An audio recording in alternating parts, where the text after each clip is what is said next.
नमस्कार, जय हिंद, जय Bharat, Vande Mataram.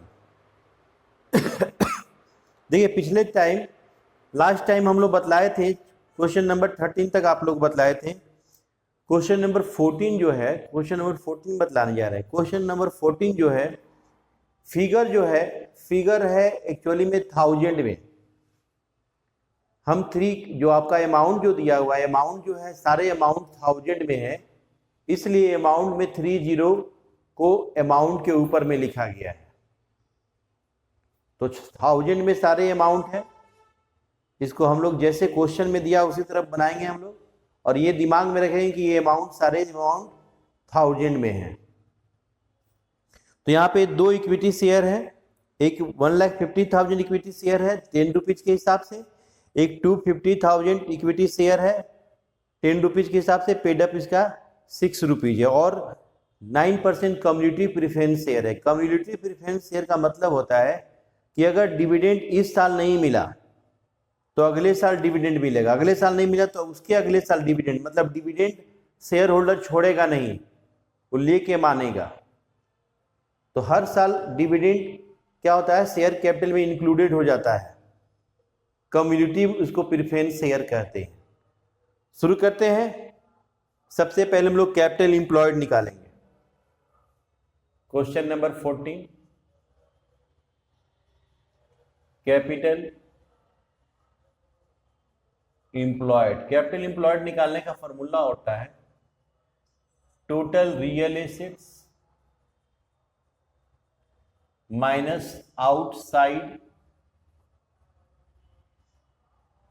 Liabilities. Outside liabilities, total real asset, note total real asset, real assets. Total real asset का री वैल्यू दिया हुआ है तो री वैल्यू लिखेंगे। सन्ड्री फिक्स एसेट दिया हुआ है, सन्ड्री फिक्स एसेट का मेरा 37,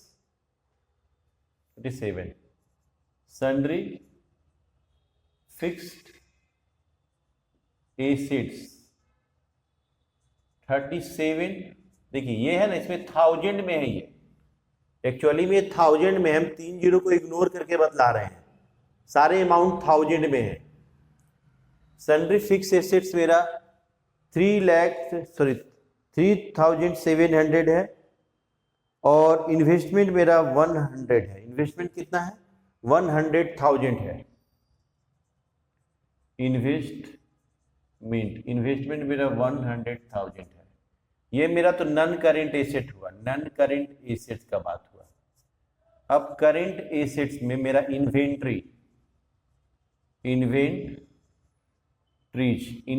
मेरा 1000 इन 1000 में है, 1000 इन 1000 में है। इसके बाद है डेटर्स का 50%, डेटर्स मेरा 400 था, डेटर्स का 50% है। डेटर्स 200 हो जाएगा, क्यों, 400 का 50% रिकवर रिलाइज होगा। और कैश एट बैंक मेरा 400 है। सबको ऐड कर लेते हैं, 38, 48, 48, 50,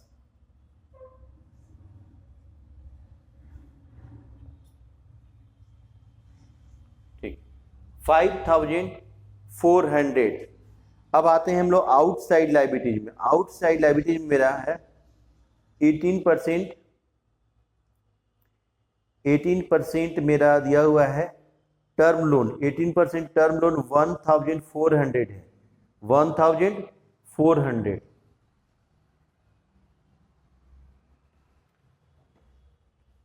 आउटसाइड लाइबिलिटीज में हम चले जाएंगे।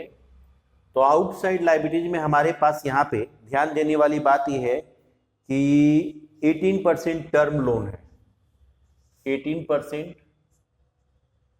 टर्म लोन है, 18% टर्म लोन है, रुपीज 1400। ये 1400 1000 में है, ठीक है। ट्रेड पेबल कहिए या क्रेडिटर्स कहिए, ट्रेड पेबल या क्रेडिटर्स या सैंड्री क्रेडिटर्स, मेरा 800 है, 800 है, सैंड्री क्रेडिटर्स 800 है, सबको जोड़ दिए तो यहाँ पे 2200 आया, 2200। तो 5400 में से 2200 हम आउटसाइड लायबिलिटी घटा दिए, 3200 ये मेरा कैपिटल इंप्लॉयड आया। अब आइए कैपिटल इंप्लॉयड, हमारे सामने कैपिटल इंप्लॉयड हमारे सामने दिख रहा है 3200। इसमें से हम प्रेफरेंस शेयर कैपिटल जो कम्युनिटी प्रेफरेंस शेयर है 9%, कम्युनिटी प्रेफरेंस शेयर 600 है, 9% कम्युनिटिव प्रेफरेंस शेयर ये मेरा 600 है। इसमें इसका डिविडेंड एरियर है 5 ईयर का डिविडेंड क्वेश्चन बोला एरियर है, तो ये 600 का 9% हम एक साल का निकाले डिविडेंड 54 रुपीज आया। तो 54 को अगर हम 5 ईयर से इंटू कर दे 5 ईयर से तो 20 हो जाएगा, 25 और 2 27, 270। ये भी 1000 में है, जितने भी अमाउंट है सारे अमाउंट 1000 में है। हम 3 जीरो को इग्नोर करके बतला रहे हैं, 3 जीरो को हम लोग इग्नोर करके चल रहे हैं, सारे अमाउंट 1000 में है। क्वेश्चन में शुरू में ही ये चीज इंडिकेट कर दिया है कि ऑल अमाउंट इन 1000। तो 870 इसमें से लेस करेंगे, 870 30 3 2330 मेरा ये जो आया ये मेरा इक्विटी कैपिटल इंप्लॉयड आया, इक्विटी कैपिटल इंप्लॉयड। अब यहां पे देखिए 2 टाइप्स इक्विटी शेयर है, एक इक्विटी फुल्ली पेड अप है और एक 10 रुपीज में केवल 6 रुपीज पेड अप है। तो हम लोग यहां मेरा कैपिटल इंप्लॉयड, हमारा ये कैपिटल इंप्लॉयड हमारा यहां कैपिटल इंप्लॉयड दिया हुआ टोटल 2330 रुपीज, ये कैपिटल इंप्लॉयड है। हम इसको नोशनल बेसिस पे क्वेश्चन को बनाएंगे, नोशनल कॉल बेसिस पे बनाएंगे, notional call basis.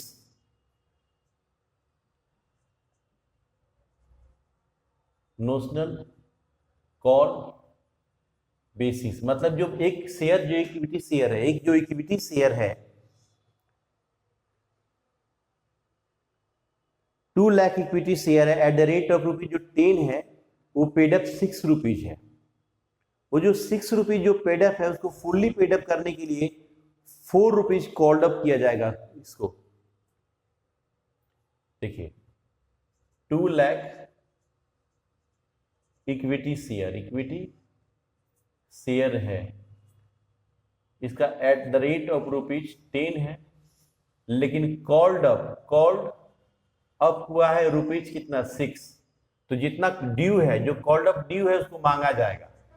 4 rupees due है ना, 2 लाख इंटू रुपीज 4।